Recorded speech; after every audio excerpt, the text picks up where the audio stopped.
Welcome to our Improving Operational Safety for Life webinar series by GF Piping Systems. The series focuses on three particular areas: the business, the environment, and of course health. Today's webinar will be focusing on the operational safety in the manufacturing environment. My name is Sanjay Patel, and I will be your host for today's webinar. I'm glad to introduce three particular people. And firstly, I'd like to introduce Francesca, who is Head of Sustainability at GF as a Program Manager. Welcome. Thanks. I have Edwin, who is the EMEA Manufacturing Lead at DSS Plus Consulting. So welcome, Edwin. Thank you. And online, unfortunately, she couldn't make it here. We have Nicolle, who is the Global EHS Manager at Heraeus Medevio. I'm not sure if I got that correct, so you'll have to correct me, Nicolle. Heraeus Medevio. Thanks for having me, Sanjay. My pleasure, my pleasure. So, pleasantries out of the way. Let's get straight into this now. So, it's the first topic I'd really like to pick on Edwin, if I may. Well, it's too late, I am. Edwin, why is operational safety critical? That's really and also maybe you can just give us a few sentences on DSS Plus Consulting. Sure. So DSS Plus has been around for more than 50 years. We used to be part of DuPont. And since 2019, we are an independent consulting firm specialized and market leader in risk management, operational excellence, and sustainability. Okay. Yeah.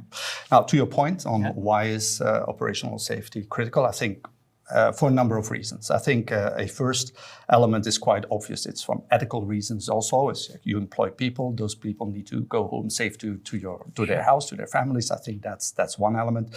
Another element is definitely if you want to make sure that you have people on the shop floor, you have to make sure they don't get hurt. So that's quite obvious. But there's another reason which is quite important, and it's really by creating a safety culture, you're also growing your leadership skills within the company, which in turn will also result in better results and more sustainable results as well. So there, really, I'm talking about practical elements like your leaders being able to give feedback to their people, being able to engage with their people so that everybody on the shop floor feels responsible for his or her own safety and the one of their colleagues, I must say. Okay, so I mean, I guess then it probably leads on to that next part. I mean, it's the problems and the challenges, and particularly, let's say, from the production plant perspective, you know, and maybe you've got some insights there, and actually what is DSS Plus doing, or if anything, I don't know, you know, maybe you can enlighten us. Well, we do something, right? Hopefully, yes. But it's not one size fits all. It's as we advise companies, global companies, and we see that these companies have a very vast footprint globally, which means then there's cultural differences, there's activity differences, there's risk differences as well. So before suggesting any improvement to their safety management system, we actually focus on trying to understand a bit more about the local culture, the local risk profile as well, before getting to a roadmap that really focuses on those risks that are at hand. Okay. So I think that's why in the beginning of any safety journey, what we do is really positioning all those sites on the DSS Plus Bradley curve. Okay. The Bradley curve gives a correlation between, on the one hand, the number of accidents, and the other hand, also the safety maturity. So the higher the safety maturity within a company, within a site, within a department, the less accidents you will have. Okay. And that is why an assessment is important to understand and to grasp that reality. Also, and that's also an important element, is to align the leadership. Because if you come and say, yes, we need to improve on safety, where are we at? Yeah. What is our vision? How fast will we want to go to establishing that vision? What is our ambition? And only through a common understanding and commitment, you have a basis of improvement. So you mentioned a few buzzwords or a few words, and I'm going to try and pick on one or two, and probably hopefully that leads on to Nicolle. And that was obviously the leadership element that seems to be very much a topic, the openness as well, and for anyone in the organization to take that on board as well. Absolutely, ownership, yeah. So maybe Nicolle, you could maybe help us here with regards to I mean, we've focused now on the process safety element and really what's the health and safety, let's say, within the manufacturing process side of things. Maybe that you could give us some words behind that as well. And again, maybe you can also give us a few words on what Heraeus is doing. Absolutely. So Heraeus Medevio is a global contract design and manufacturing organization who manufactures medical components in support of the medical device industry. So we have a global footprint servicing medical device manufacturers all over the world. Okay. And, to go back to your point on safety culture and leadership and, what makes manufacturing safety robust in an organization, I think where a lot of organizations maybe go wrong here is focusing on things like hazard identification, training, safe work practices, incident investigation, really only focusing on these nuts and bolts program. Okay. But they lose sight of the bigger thing here, the thing that I think underpins safety. And Edwin said this really great is focusing on the people, focusing on the safety culture, and not just the line workers. As he mentioned, leadership is critical here. You have to make sure you have active participation across the whole organization. If you just have great procedures written or your safety presentations look really good, if you don't have that internalization of safety where every person is not only concerned about their own safety, but about their coworkers' safety, you're going to fail if you don't have that really ingrained in your organization. So it really has to be embedded into the culture to kind of move forward, as you might say. I think that's from what you're saying, Nicolle. Exactly. It really needs to be owned at all levels of the organization. EHS is not just your EHS manager's job. It's everybody's job. Everybody's got a role. Everybody's got responsibilities. Okay. I mean, maybe you could give us a few concrete examples. I mean, what actually is Heraeus doing as part of your EHS program? I don't know if you can share that some of those insights with us. Yeah, absolutely. In terms of involvement, when we talk about EHS is everybody's job, we actually have job descriptions of every employee that includes their EHS responsibilities to report accidents, to report near misses, to make safety suggestions, to participate in inspections and risk assessments. Everyone from the site manager all the way down to the shop floor worker, everybody's has these responsibilities written into their job description so they understand the role that they play in making a safe work environment. We also have safety committees and safety champions where everybody gets to participate in ongoing discussions about safety improvements, involvement in risk assessments, and organization of training sessions. All of our employees, they're the ones who know the job the best and the risks that are associated with the job the best. So they're your best asset. And I think that's something that, Edwin, you mentioned as well, that from the employee perspective, they're doing it as well. So absolutely. I think the challenge, and this is what makes it so difficult, is how do you create that sense of ownership throughout the whole organization, coming from the executive vice president to the team leader, to the operator, feeling responsible for not only his or her own safety, but also the one of his colleagues. And when there's something happening, to really speak up. And in order for that to happen, there needs to be a culture of trust as well. Yeah. And let's say moral or mental safety is an important element to basically create in order to be successful in creating that safety culture.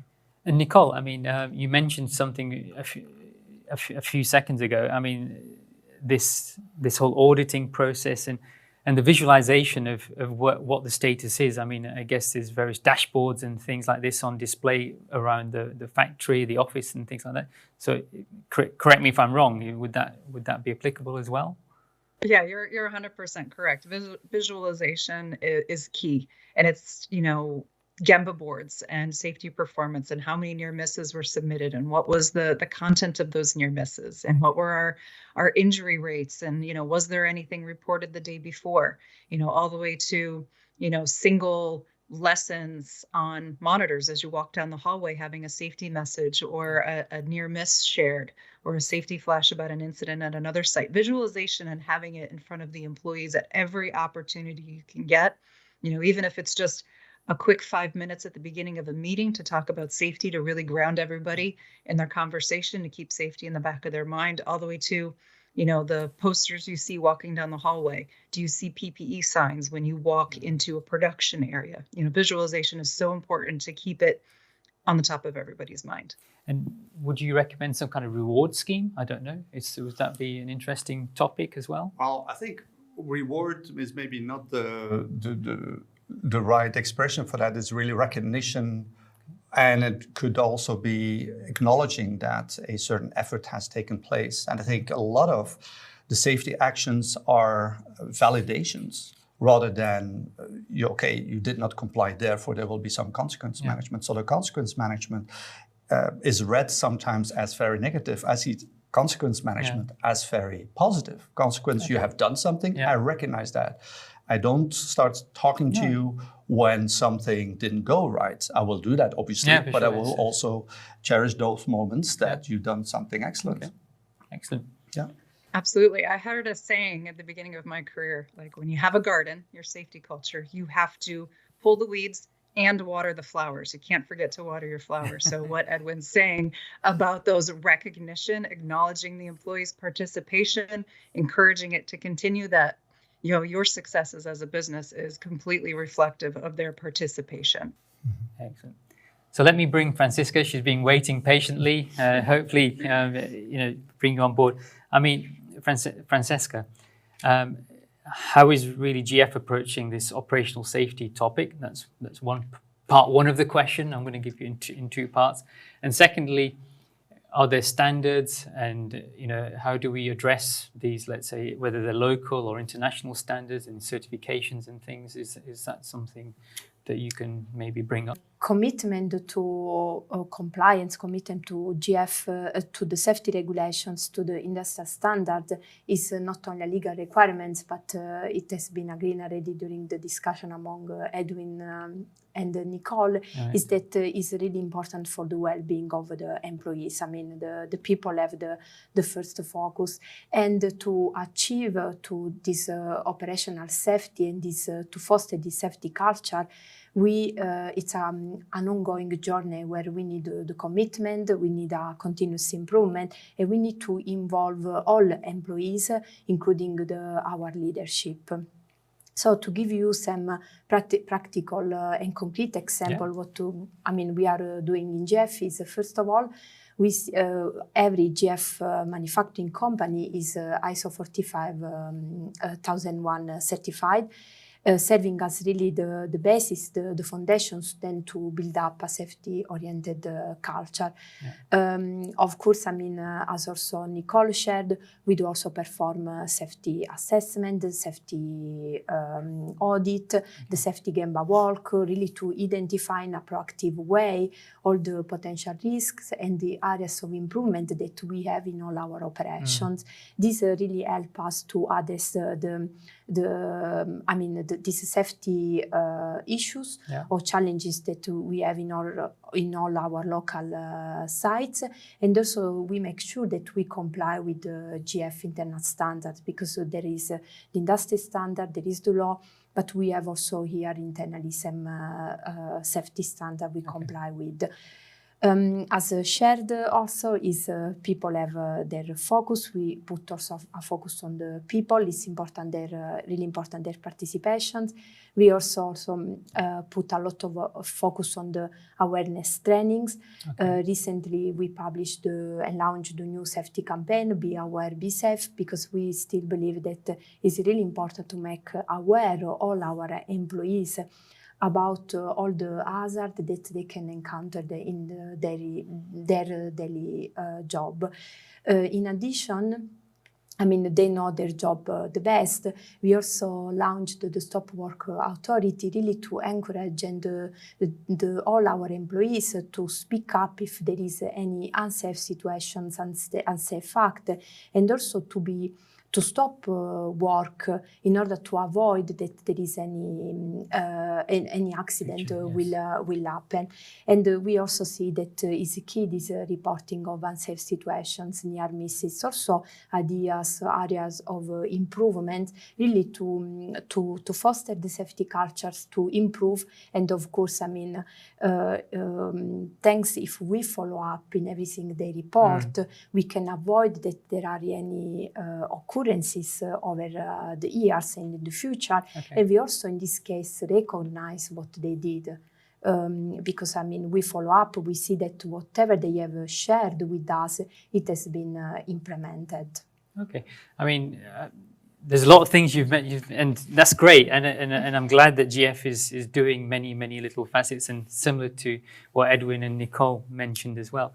But do you have any facts and figures that you could share with us, or the trade secrets? I don't know. You know? No, as I said before, I mean, it's the transparency reporting is really key. So we also, I mean, report our numbers internally and externally. Yeah. And if I should translate really in numbers, last year we were able to reduce our accident frequency rate by 35%. So it's a good achievement. Really thanks to the old programs that we have implemented over the years in all sites worldwide.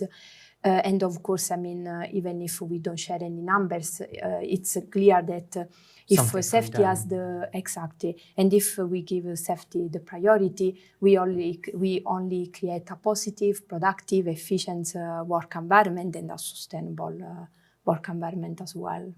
I mean, is that with DSS Plus as well, I guess, Edwin, and obviously in your case, Nicolle, with Heraeus, the trend that way as well, reducing this kind of accident rates and things? It is reducing. If you're looking at it from, let's say, 35, 40 years, then you see that automation and process improvement has contributed to a safer environment. However, what we also see, unfortunately, is that we come to a ceiling where we believe that leadership and culture are really the only drivers to actually drive that down further. Okay. Nicolle, have you got any thoughts there? Yeah, absolutely. Everything that Francesca has said is spot on. You know, that you guys are working on all of the right things to really drive down your incident rate. And I would say that at Heraeus Medevio, we are seeing the same results, you know, the same thing that Edwin's research is showing, that if you're focusing on your leadership, you're focusing on these programs and building your employee safety culture, you are going to see decreased safety incident rates. Okay. So, I mean, at this point, I think, you know, the take on this is communication. It's all about the leadership. It's about this culture. It's being instilled and being empowered. These are things. And of course, putting processes in place. I think this seems to be a critical point as well. So I've only picked on, I don't know, was that 5 or 6 points here kind of thing, but those are good ones as well. Okay, that's good. So at least I've taken something on board. Absolutely. So I hopefully that allows our audience as well to understand the challenges and the pains that certainly companies have, and as well give you some insights into where you could go into to help reduce this accident rate. I think this is very important, certainly for providing a better operational safety environment for your workers. So at this point, I would say if you really need more information, and hopefully you do, then please click on the Speak to an Expert button and somebody will contact you. We have a whole series in this webinar program, so please keep a lookout for the next webinar. And in the meantime, my name is Sanjay Patel and I was your host, and thank you.